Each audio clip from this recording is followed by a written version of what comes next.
for me, the greatest inspiration has been Wangari Maathai, who's the most fantastic woman from Kenya. Grew up in a local village, very bright, managed to get an education in the United States, and came back and noticed that the village just wasn't as green as it had been when she was a child. There weren't as many trees, the water had dried up.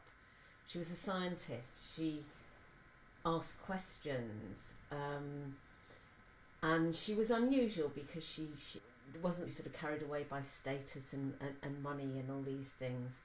And she set up an amazing voluntary organisation called the Greenbelt Movement. And basically she and the Greenbelt Movement have decided that the answer to Kenya's problems initially was to plant trees.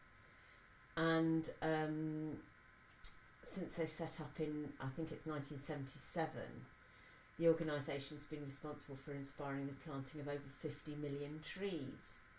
And these trees have been planted by women. And at the time they started, the story was that women don't plant trees. You need a diploma to plant trees. And Wangari questioned this and thought, no, we women can learn to plant trees.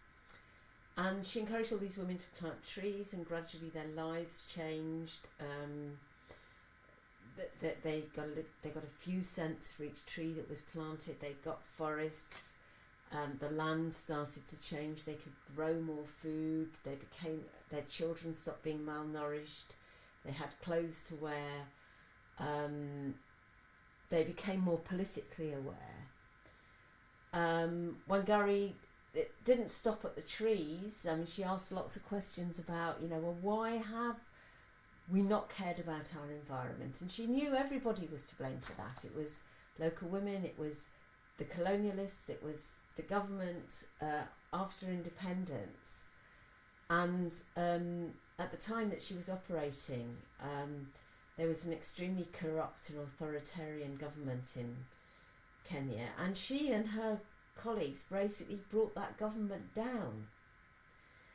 Now, Wangari was quite a little person on world scales when you think of large corporations, when you think of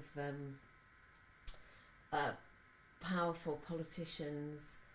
To be able to have inspired kind of that much is a sort of very, very helpful when you're in a tiny organisation like ours, which is unfunded, which has quite a small membership.